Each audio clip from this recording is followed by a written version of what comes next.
عزیزان پاکستان، السلام علیکم۔ آج کے میرے ولاگ کا فوکس جو ہے وہ ثانیہ فیصل آباد، جس میں میڈیکل کی فائنل ایئر کی ایک بیٹی کو ایک سرمایہ دار اس کی اپنی بیٹی کی دوست کو شادی کے لیے پرپوزل کرتا ہے، اور اس کی اپنی بیٹی کی ہم عمر ہوتی ہے۔ سوچنے کی بات یہ ہے کہ اس کی اپنی بیٹی بھی اتنی جوان ہے اور اس کی دوست اس کے گھر آتی ہے، یہ اس کا جرم ہے جی، اور وہ اس کو شادی کے لیے پرپوزل کرتا ہے۔ کس زور پہ؟ دولت کے زور پہ۔ دولت کہتے ہیں کہ دولت پاکستان میں جس کے پاس ہو وہ سارے کام اپنے کر لیتا ہے، ہر بات بنوا لیتا ہے۔ افسوس میرے نبی پاک صلی اللہ علیہ وسلم دولت سے نفرت کرتے تھے۔ صحابہ کرام اجمعین رضی اللہ تعالیٰ عنہ دولت سے نفرت کرتے تھے، اور اللہ کے ہر نیک آدمی دولت سے نفرت کرتا ہے، لیکن پاکستان میں دولت کے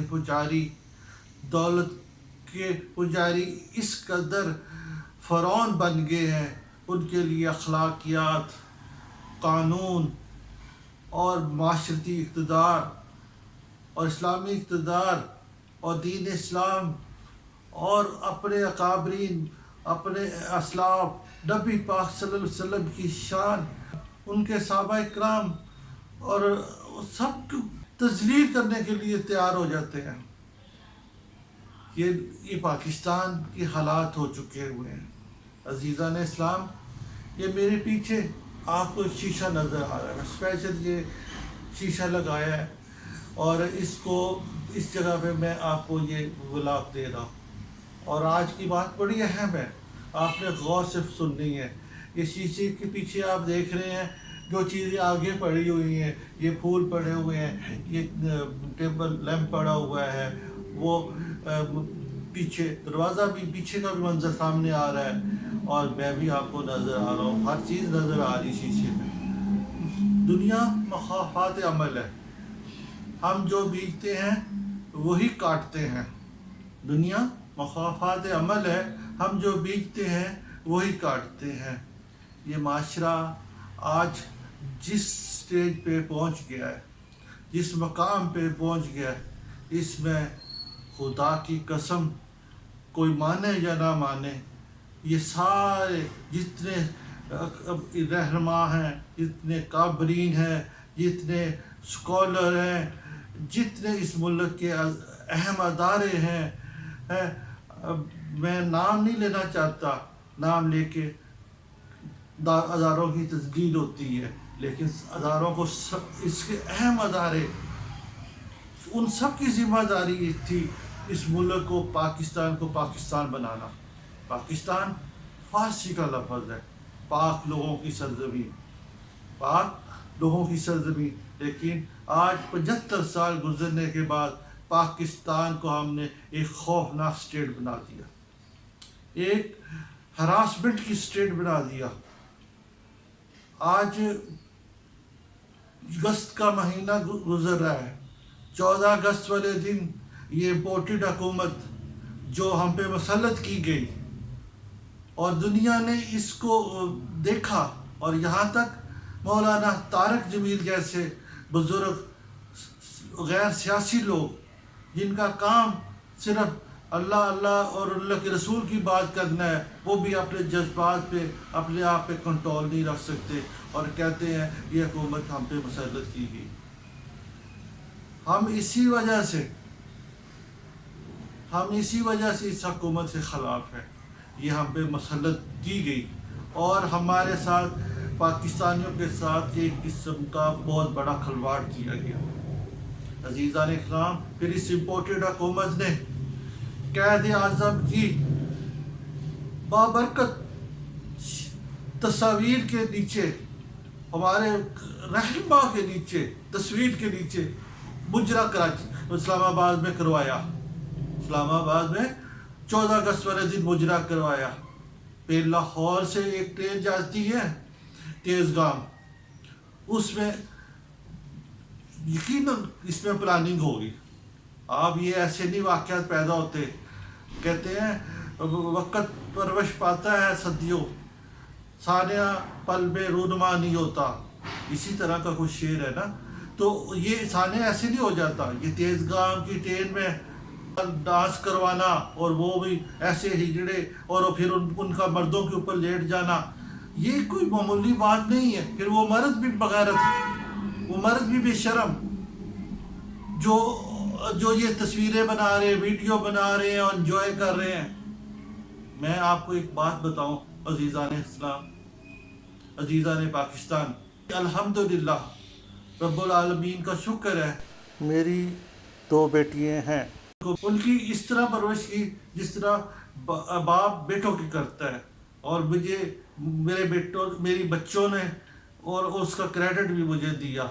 انہوں نے ایک نظریہ اپنا سوچ بنایا، اس نظریہ سوچ کی بنیاد پہ دونوں بچے ڈاکٹر بن گئے الحمدللہ، اور میرٹ پہ پڑھے، گورنمنٹ کے میرٹ پہ، ہیں جی۔ اور ورنہ میرے جیسا غریب آدمی تو 1 کروڑ روپیہ نہیں ہے اس کے پاس کہ وہ 1 کروڑ میں ڈاکٹر بناتا۔ تو یہ، اور اس ایک واقعہ سناتا ہوں آپ کو، ہیں الحمدللہ، اور یہ 2 بچے جو میرے الحمدللہ ہیں، یہ چھوٹے چھوٹے سے تھے۔ ایک میری بیٹی غالباً 12 سال کی ہوگی، 10 سال کی ہوگی، آئی تھنک سو، کہ ہم ریس کورس میں چلے جاتے ہیں، ریس کورس میں جیلانی پارک میں، وہاں پہ ایک بسنت میلہ شروع ہوتا ہے، ہم رات کا فنکشن ہوتا ہے اس پہ چلے جاتے ہیں۔ وہاں پہ ایک جب جا کے بیٹھتے ہیں تو وہ نچ پنجابن نچ کا گانا سنا دیتے ہیں۔ میری غیرت، میرا جذبہ، میرا دین، میرا سوچ، میرا اللہ کے آگے جھکنے کا جو 5 وقت مجھے حیا شرم ملتی ہے نماز پڑھنے سے، اس کی بنیاد پہ میرا ایک نظریہ تھا الحمدللہ، اور ہے آج بھی نظریہ ہے۔ اور نظریاتی لوگ نظر آتے ہیں آپ کو نظریاتی لوگ نظر آتے ہیں اور نظریاتی کی باتیں کرتے ہیں، پھر ہم ان کو کہتے ہیں کہ تم دین کی بات کرتے ہو، دین کو سیاست میں لے آتے ہو، دین کو سیاست سے الگ کر دو۔ کیوں کر دے الگ؟ دین سیاست ایک ہی چیز کا نام ہے۔ مسلمان دنیا سے ہٹ کے نہیں جیتا، وہ کسی بند کمرے میں پنجرے میں نہیں جیتا، وہ پرندہ نہیں ہے، وہ جیتا جاگتا پوری امت، پوری انسانیت کا علمبردار ہے نبیوں پیغمبروں کے بعد۔ یہ مسلمان کی ذمہ داری ہے کہ وہ برائی کو روکے اور برائی کے خلاف سیسا پلائی دیوار بن جائے، یہ ایک مسلمان کی ذمہ داری ہے، اور یہ ایمان کی اس میں درجے بتا دیے گئے ہیں۔ اگر کوئی آدمی برائی کو دیکھتا ہے اور اپنے ہاتھ سے نہیں روکتا، زبان سے نہیں روکتا، اور کم از کم دل میں بھی اگر برا نہیں سمجھتا، تو یہ کم ترین درجہ ہے دل سے برا نہ سمجھنا۔ یہ ایمان کا افضل ترین درجہ یہ ہے کہ ہاتھ سے روکا جائے، ہاتھ سے برائی کو روکا جائے، مسلمان کی شان ہے۔ کیونکہ پیغمبروں کے بعد معاشرے میں برائی ختم کرنا، برائی سے نفرت کرنا، برائی کو جڑ سے اکھاڑ دینا ایک مسلمان کا فرض ہے۔ لیکن بدقسمتی مسلمان آج تماش بین ہو گئے ہیں پاکستان میں، اور یہ تماش بین ہو گئے ہیں، اور برائی کو دیکھ کے برائی کو برائی نہیں سمجھتے۔ اگر کسی کے سامنے برائی ہو رہی ہوتی ہے تو وہ خاموش ہو جاتا ہے، وہ کہتا ہے جی وہ کر رہا ہے نا، میں تو نہیں کر رہا، نعوذ باللہ، استغفر اللہ۔ عزیزان اسلام، وہ واقعہ میں سنا رہا ہوں، نچ پنجابن نچ کا گانا شروع ہو جاتا ہے تو میرے جذبات مجھے وہاں بیٹھنے نہیں دیتے، کیونکہ میرے پاس الحمدللہ 2 بیٹیاں ہیں، 2 مائیں ہیں، ایک بیوی ہے۔ میں وہاں سے کھڑا ہو جاتا ہوں، شور ڈالنا شروع کر دیتا ہوں، یہ فحاشی اردانی بند کرو، یہ ناچ گانا نچ پنجابن نچ یہ شرعام جیلانی پارک میں بند کرو. اس پہ میرے ساتھ الحمدللہ 5 7 10 بندے اکٹھے ہو جاتے ہیں اور وہ میرے ساتھ احتجاج کرتے کرتے ہم مین گیٹ پہ نکل آتے ہیں. وہ احتجاج وہاں تک نہیں رہتا. میں اکیلا آدمی 2 بچیوں کے ساتھ، ایک بیوی کے ساتھ، پھر وہ 8 10 بندے جو ہوتے ہیں وہ میرے ساتھ چل کے روزنامہ پاکستان جاتے ہیں. وہاں جا کے احتجاج ریکارڈ کرواتے ہیں. وہاں پہ پھر تصویریں بنتی ہیں لیکن وہ تصویریں نہیں چھپتی.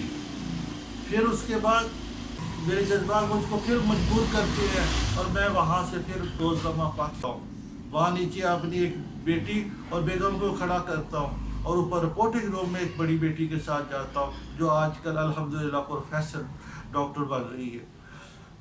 تو عزیزان اسلام، تو وہاں جا کے میں رپورٹنگ روم میں سارا واقعہ پیش کرتا ہوں اور رپورٹر پھر وہاں کے متعلقہ ڈی سی کو سارا واقعہ فون کر کے بتاتا ہے، پوچھتا ہے اور یہ ساری بات بتاتا ہے.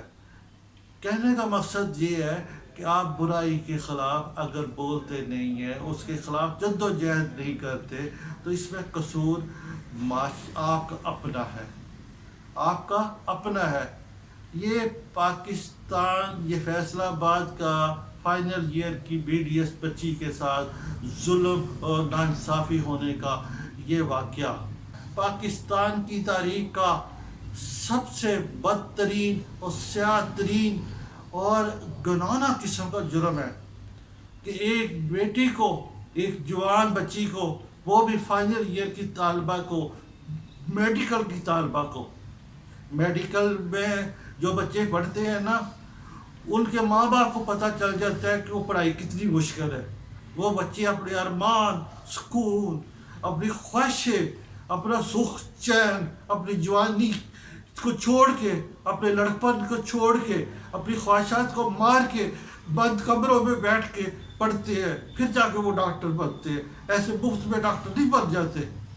ورنہ پرائیویٹ کالجوں میں بچے جو پڑھتے ہیں اور ان کی فیسیں جو 1 کروڑ روپے کا ڈاکٹر بنتا ہے. آج معاشرے میں جو مسیحا ہے خدا کے بعد ڈاکٹر، اس کی رسپیکٹ نہیں ہے، اس کی رسپیکٹ ختم ہو گئی ہے. لوگ ڈاکٹر کو بھی جوتی کے برابر سمجھتے ہیں. پھر اس بچی کو، اس ماں کو، اس بہن کو، اس بیٹی کو جوتے چاٹنے پہ مجبور کیا گیا، زبان لگوائی گئی جوتوں پہ.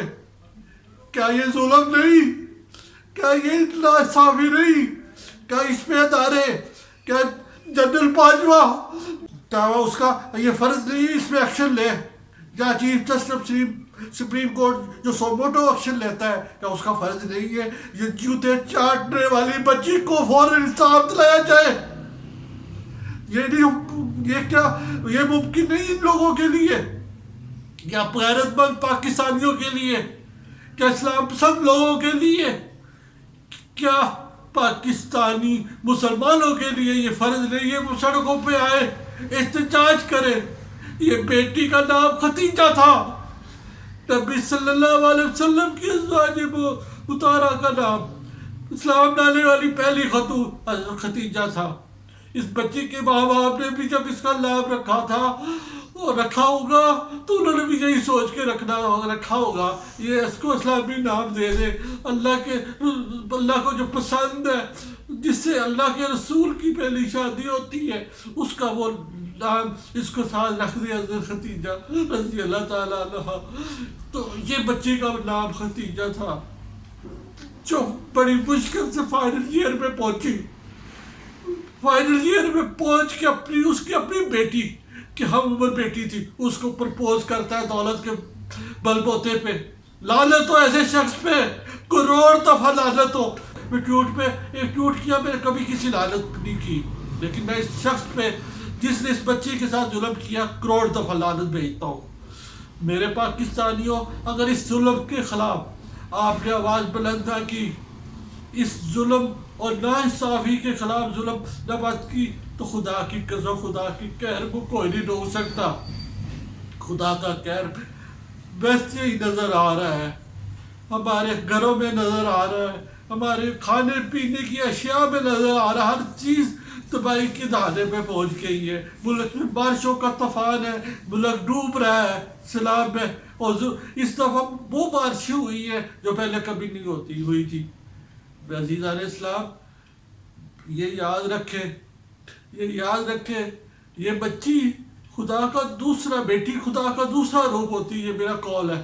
عورت خدا کا دوسرا روپ ہے۔ میں اپنی بیٹی کو جب کالج چھوڑنے جایا کرتا تھا تو اس کے ساتھ ایک اس کی اور بیٹی بھی ہوتی تھی جو کپتان ڈاکٹر ہے، تو اس کو میں یہ کہا کرتا تھا یہ خدا کا دوسرا روپ ہے۔ تو خدا آسمان سے اپنے حکم کے ذریعے انسان کی تخلیق کرتا ہے، اور یہ عورت اپنے پیٹ میں اس کے ذریعے انسان پیدا ہوتا ہے۔ یہ دولت مند جو پجاری پیدا ہوتے ہیں یہ عورت کی وجہ سے پیدا ہوتے ہیں، یہ جو ولی اللہ بزرگ پیدا ہوتے ہیں یہ عورت کی وجہ سے پیدا ہوتے ہیں۔ یہ عورت ہی وہ مقام ہے جس کو اسلام نے بلند ترین مقام دیا، اور ماں کے پیروں کے نیچے جنت رکھ دی، اور وہ اپنے جوتوں کو، پیروں کو نہیں جوتوں کو زبان لگوا رہا ہے کمینہ اور بغیرت انسان۔ اس کو حیا شرم نہیں۔ اس ملک میں کبھی تک کوئی پروٹیسٹ نظر نہیں آ رہا۔ کیوں نہیں نظر آ رہا؟ کیا لوگوں کی غیرت مر گئی ہے؟ کہ لوگوں کی میں کیا لفظ بولوں؟ میرے رونگٹے کھڑے ہو گئے جب ویڈیو میں نے دیکھی، تو وہ میرے پاس اس وقت وہ ویڈیو میں آپ کو نشر نہیں کر سکتا، کیونکہ وہ اس کا عمل نہیں ہے کہ میں بار بار آپ کو دکھاؤں۔ کیسی ویڈیو جو میں آپ کو دکھاؤں، کس طرح لوگ بغیرتی کے ساتھ تیز گاہ میں اس ہجڑوں کا ڈانس دیکھ رہے تھے، کس طرح اسلام آباد میں اہل اسلام لوگ، داڑھیوں والے باریچ لوگ، اور وہ پھر بیٹھے ہوئے تھے، کس طرح، اور پھر ان کا علماء کا جو لیٹر پیڈ سوشل میڈیا پہ وارد ہوا، اس پہ کیا دلیلیں دی جا رہی ہیں، کیا بولنے انداز میں، کیا وہ دلیلیں آپ دیکھی ہوگی کہ ایک بندہ مولوی صاحب اٹھ کے باتھ روم میں جاتے ہیں، پھر واپس آتے ہیں تو جذبات اس کے کنٹرول میں نہیں رہتے ہیں، اور وہ اس وجہ سے بیٹھ جاتے ہیں۔ اس لیے اللہ تعالیٰ معاف کرنے والا، اس قسم کی کوئی دلیلیں اس پہ دی گئی ہیں۔ تو لیٹر لینا چاہیں میرے کمنٹس باکس میں آئیں اور مجھ سے یہ واقعات لے لیں، مجھ سے میں آپ کو ساری بھیج دیتا ہوں۔ اور مجھے عزیزان اسلام، بات بڑی لمبی ہو جاتی ہے اور آپ کو ویڈیو بڑی مختصر چاہیے ہوتی ہے، کیونکہ زیادہ لمبی ویڈیو آپ پسند نہیں کرتے۔ عزیزان اسلام، میں چھوٹا سا تھا اور سکول سے باہر میرے سپورٹ کے استاد نے وہ بھی باہر ایک ہاسپٹل، ہمارا مین ہاسپٹل تھا اور شہر کا، اس کی راہداری میں ایم ایس کے کمرے کے باہر کھڑے ہو کے میرے ایک سوال پہ انہوں نے مجھے ایک شعر سنایا تھا۔ اس شعر میں آپ کو سناتا ہوں۔ وہ انہوں نے شعر سنایا تھا، نہ خداؤں کا خدا حافظ، ہم سپردے بادباں ہونے لگے۔ عزیزان اسلام، جس کشتی میں ملا نہ ہو، جس کا خدا نہ ہو، اس کا اللہ ہی حافظ ہوتا ہے۔ وہ موجوں کے رحم و کرم بھی ہوتی ہے، کسی وقت بھی موجیں آتی ہیں، کسی وقت بھی سمندر کی لہریں جوش میں آتی ہیں اور کشتی کو تباہ اور برباد کر دیتی ہیں اور سب کو ڈبو دیتی ہے۔ آج ہمارا ملک، یہ میں نے بچپن میں، اس وقت میں 14 سال کا غالباً تھا جب میں نے یہ شعر سنا تھا۔ آج میں 64 سال کا ہو گیا ہوں۔ آج میں بچپن سے میرے نظریاتی انسان ہوں، لیکن میں عالم فاضل نہیں ہوں۔ میں آپ سے سامنے بہت وسیع طریقے سے، اچھے طریقے سے بات نہیں کر سکتا، لیکن میں نظریاتی مسلمان ہوں الحمدللہ، اور جو بات کرتا ہوں وہ اللہ اور اس کے رسول سے ڈر کے کرتا ہوں، جو کہتا ہوں وہی کرتا ہوں۔ آپ میرے عزیزان اسلام اس شعر پہ غور فرمائیں اور یہ دیکھیں ہم کس سٹیج پہ پہنچ گئے ہیں۔